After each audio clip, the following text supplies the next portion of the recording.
Assalamualaikum warahmatullahi wabarakatuh. Teman-teman, sim kuring fit bisa ilahatan. Si kuring anu ngadama seks diam sandra. Karena pangkeun ieu rancangan sim kuring. Nepangkeun nami sim kuring Rapi Kurniawan anu ngadu weekend teks di antara. Rasun wilujeng siang sadayana. Margi taya ucap anu langkung endah iwal ti kalimat syukur.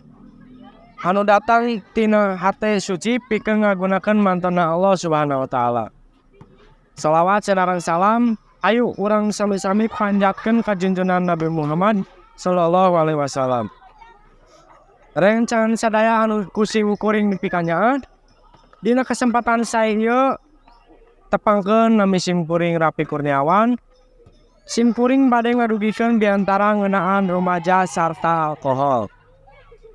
Rencangan sadaya bareng jeung waktu ayeuna rencangan sadaya atos dina waktos rumaja.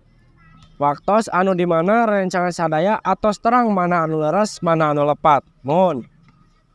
Di waktos ieu saleresna rencangan sadaya kedah bener milih jalan hirup rencangan sadaya.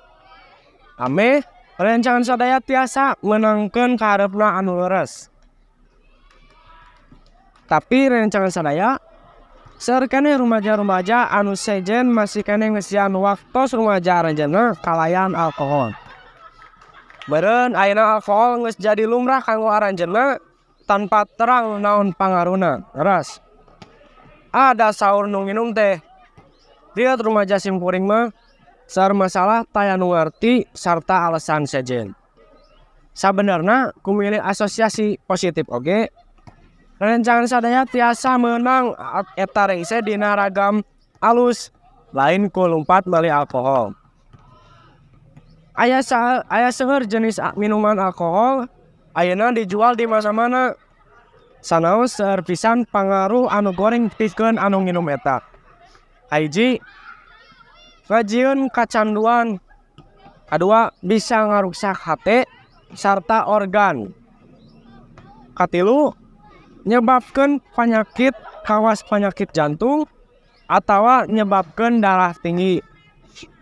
Meureun geus teu karasa ayeuna ku rencangan sadaya, tapi urang teu terang naon bakal pangaruhna ka hareup pikeun rencangan sadaya. Sim kuring ngarepkeun upami rencangan sadaya sadar yen alkohol goreng pikeun masa depan rencangan sadaya. Ayo urang nyarios teu kana alkohol ku cara ngagunakeun waktu rumaja kalawan hal-hal anu hade, kagiatan-kagiatan anu hade anu nguntungkeun masyarakat pikeun jadi rumaja anu positif. Insyaallah rencangan sadaya bakal meunang masa depan anu sae sarta hade.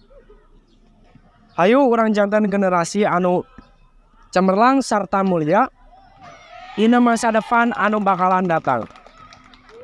Ayo urang ngawangun masa depan anu hebat sarta majukan Indonesia. Upami sanes ti urang sadaya ti saha deui.